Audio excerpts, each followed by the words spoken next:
अस्सलाम वालेकुम जी, कैसे हैं आप सब? उम्मीद है बहुत ही अच्छे होंगे और मैं भी बहुत ही अच्छी हूँ अल्हम्दुलिल्लाह। और ये मैंने यहाँ मसाला बनाने के लिए प्याज टमाटर ले लिया, अंडे आलू बना रहे हैं हम। यहाँ मिट्टी के बर्तन में मैं बना रही हूँ खाना। मैंने ऑयल गरम किया है, उसमें ज़ीरा ऐड किया है, प्याज ग्राइंड कर लिए अच्छे से। प्याज को भून लेंगे, प्याज के साथ में मसाले जो बेसिक मसाले रहते हैं वो भून लेंगे, हल्दी मिर्च धनिया नमक, और इसे बहुत अच्छे से भून लेंगे धीमी आंच पे। वैसे तो मिट्टी के बर्तन में ऑलरेडी इतनी हीट रहती है कि धीमी आंच पे हमें पकाना पड़ता है। तो धीमी आंच पे बहुत अच्छे से इसे मसाले को भून लेंगे और इसी में से खाना मेरे कस्टमर के लिए जाना है और यही बस हमारे घर के लिए हो जाएगा। यहाँ मैंने ज़ीरा पाउडर ऐड किया है, किचन किंग मसाला, कसूरी मेथी ये भी ऐड किया है और फिर इसको भी अच्छे से भून लेंगे। और ये टमाटर भी ग्राइंड कर लिए मैंने। अभी मसाला भूनने के बाद में मैंने टमाटर भी ऐड कर दिया। अब इसको धीमी आंच पे ढक के मसाले को अच्छे से भून लेंगे जब तक मसाले का कच्चापन खत्म ना हो जाए। और ये चमचे से माशाल्लाह माशाल्लाह सही चल जाता है। हाँ बस हल्की आंच पे भूनने दो बेटा, इतने अंडे आलू उलू ये सब करोगी ना तो माशाल्लाह माशाल्लाह सही खाने में भी टेस्ट, दो से ही खुशबू आ रही है। अम्मी नमाज की तैयारी करने लगी थी तो मैंने अम्मी से कहा कि मसाला ज़रा देख लो कैसा हो रहा है। बड़ों को थोड़ा सा इन्वॉल्व रखो चीज़ों में तो उन्हें अकेलापन नहीं लगता है, तो इसलिए इन्वॉल्व रखना चाहिए हर चीज़ में बड़ों को। और इधर मेरे को राइस भी बनाने हैं तो मैं राइस दूसरे बर्तन में राइस भी चढ़ा दूंगी, बस ऐसे ही बॉईल करने हैं मुझे। कस्टमर के लिए तो खैर रोटी जाएगी, रोटी और राइस दोनों चीज़ जाएगी साथ में। और इधर अम्मी नमाज पढ़ने बैठ गई थी तो मैंने अम्मी की नमाज की भी क्लिप ले ली थी। बस सब ऐसे ही अफरा तफरी में सारे काम चल रहे थे, बहुत तेज़ी से रोज़े का भी टाइम हो रहा था। इधर मैंने राइस भी चढ़ा दिए थे ज़ीरे का बघार देके। और इसमें सच में वही बहुत मज़ा आता है मिट्टी के बर्तन में खाना बनाने में। हालांकि मैं हर चीज़ नहीं बना पाती हूँ, जब जल्दी में होती हूँ तो कुकर में भी बना लेती हूँ। कोशिश करती हूँ ज़्यादातर इसमें बनाऊँ, लेकिन कभी कभी कुकर वगैरह में भी बना लेती हूँ। लेकिन इसमें खाना बना के मज़ा ही आ जाता है। एक तो हीट इतनी रहती है इसमें कि बहुत धीमी आंच पे पकाना पड़ता है। अभी ये राइस में आधा ही पानी रह जाएगा तभी मैं गैस बंद कर दूंगी, वो अपनी स्टीम में ही राइस हो जाएंगे। अब ये लगा लो आप, इतनी हीट रहती है तो मुझे इससे भी बहुत मज़ा आता है बनाने में। और वैसे भी हेल्थ के लिए भी बहुत ही अच्छा है। इधर मसाले के साथ मैंने आलू भी भून लिए थे और फिर उसमें पानी ऐड कर दिया था अपने हिसाब से जितना मुझे शोरबा रखना था। इधर देखो ये राइस भी हो गए थे, मैंने ऊपर से हरा धनिया डाल दिया था, बहुत खूबसूरत लग रहा था। सैलड पलट कर देंगे ताकि गुतली ना बने चावल में, क्योंकि ये कच्चे चावल है। और ये सिंपल राइस बने हुए शोरबे के सालन के साथ में बहुत ही अच्छे लगते हैं। आलू गोश्त का सालन हो, अरबी गोश्त हो, अंडे आलू हो, शोरबे का जो भी सालन रहता है उसके साथ में राइस बहुत ही मज़े के लगते हैं। इधर आलू भी गल चुके थे, इसमें मैंने अंडे बॉईल करके ऐड कर दिए। मैं फ्राई नहीं करती हूँ अंडे, ऐसे ही ऐड करती हूँ। ये अपनी अपनी पसंद की बात है, आप फ्राई भी करके ऐड कर दो अंडों को, लेकिन मैंने ऐसे ही ऐड किए थे। और शोरबा अपने हिसाब से रखा था, आप चाहे तो थिक भी रख सकते हैं। लेकिन ये जो राइस बने इस राइस के साथ में इसी तरह के शोरबे के सालन के साथ ही वो राइस बहुत ही मज़े के लगते हैं। और मेरे घर में सबको पसंद भी है, और जो कस्टमर के लिए खाना जाएगा उनको भी शोरबे के सालन के साथ ही बहुत पसंद है। और इसमें बारीक कट करके हरा धनिया ऐड कर देंगे ज़्यादा सा। हरे धनिया की खुशबू बहुत अच्छी आती है शोरबे के सालन में। फ्रेश कटा हुआ हरा धनिया ऐड करें इसमें। और बस ये मैंने बच्चों के लिए खाना निकाल भी लिया था। क्लाउड किचन को बहुत ही प्लानिंग के साथ में चलाना होता है, क्योंकि कुछ लोग मुझसे पूछते हैं कि इतने सारे कामों को कैसे मैनेज करती हो, इतनी सारी आइटम्स आपने रखी हुई है उसमें क्लाउड किचन के मेन्यू में, तो कैसे मैनेज करती हो। तो इसीलिए मुझे प्लानिंग से सारी चीज़ों को करना होता है, घर को भी संभालना और काम को भी संभालना।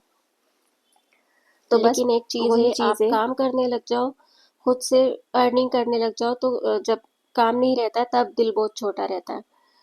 काम रहता है तो दिन कैसे कहाँ बीत जाता है पता भी नहीं लगता। इधर आलू के पराठे का भी ऑर्डर आ गया था जोमेटो से, तो बस वही सब करने लग गई थी। आलू मेरे को बॉईल करके रखने रहते हैं, हैंड टू हैंड तो बॉईल नहीं करती हूँ, आटा गूंदा हुआ रहता है और आलू उबले हुए रहते हैं। तो जब ऑर्डर आता है तो तभी मैंने मिक्सचर बनाया, उसमें मसाले ऐड किए और उधर फैज़ान का भी कहना था कि अम्मी मेरे लिए भी बना दो पराठे, 2 पराठे बना दो मेरे लिए आलू के। तो बस उसको यही डाँट के रोक के रखा कि पहले ऑर्डर का लगा दूँ, क्योंकि उसमें एक टाइमिंग फिक्स रहता है कि इतने ही टाइम में हमें रेडी करना रहता है। तो इसमें 20 से 25 मिनट था टाइम, क्योंकि 3 पराठे थे। तो बस इसको ही पहले मैंने रेडी किया। और ये तवा जब मैं लेकर आई थी, तो ये मुझे, जब मैंने क्लाउड किचन नहीं स्टार्ट किया था, ये तवा मैं घर के लिए लेकर आई थी। जब मैंने इसको खरीदा था उस टाइम तो मैंने ध्यान नहीं दिया, और घर लाने के बाद में ये मेरे को बहुत बड़ा लग रहा था तवा। 2-3 बार इसमें पराठे बना के फिर मेरा दिल छोटा हो गया कि मैं इतना महंगा तवा लेकर आ गई और इतना बड़ा है ये घर के लिए। फिर मैंने इसको उठा के साइड में रख दिया था। तब मैंने जब क्लाउड किचन किया और उसमें ये यूज़ होने लगा, तब मुझे अच्छा लगा कि चलो ठीक है, कहीं काम आ गया ये। लेकिन अब इतने अच्छे से पराठे बन जाते हैं, इस पे खूब स्पेस रहता है, काफ़ी बड़ा सा ये तवा है। बड़े बड़े पराठे रहते हैं फिर भी अच्छे से बन जाते हैं, खूब अच्छे से सेक लो घुमा घुमा के। तो जब जिस चीज़ की ज़रूरत नहीं होती तो उसकी वैल्यू पता नहीं रहती, और जब ज़रूरत रहती है तब उसकी वैल्यू पता लगती है कि क्या वैल्यू है उस चीज़ की। कभी कभी मैं सोचती हूँ कि अगर ये सब रिकॉर्ड नहीं करती तो शायद मुझे खुद भी अंदाज़ा नहीं होता कि एक दिन में कितना कुछ अकम्प्लिश्ड हो जाता है। कभी स्पाइस बॉक्स खोलते ही रंगों का कॉम्बिनेशन देखकर लगता है जैसे प्लेट हो किसी आर्टिस्ट का। डिफरेंस बस इतना है, मेरा कैनवास तवा है। ये सब ग्लैमर्स नहीं, पर मीनिंगफुल ज़रूर है।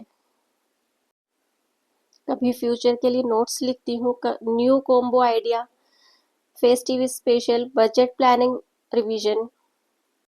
खुद को अप्रिशिएट करना भी बहुत ज़रूरी है, क्योंकि अगर आप अपनी मेहनत को खुद वैल्यू नहीं देंगे तो दुनिया का अप्रिसिएशन भी हाफ लगेगा।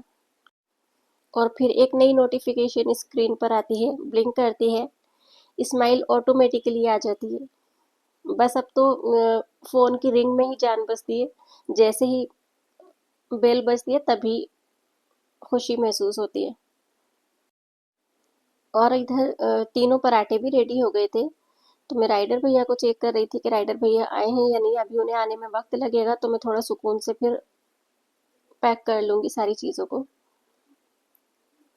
और इधर अच्छे से पैक करना रहता है सब चीज़ों को, ताकि ये मुड़े नहीं पराठे। अगर एक बार और डबल फोल्ड कर दूंगी तो फिर वो जब खाने बैठेंगे कस्टमर तो उनको अच्छा नहीं लगेगा देखने में। कस्टमर क्या, हम लोग को भी इस तरह से मिले तो अच्छा नहीं लगेगा। तो पैकिंग का बहुत ज़्यादा ख्याल करना होता है।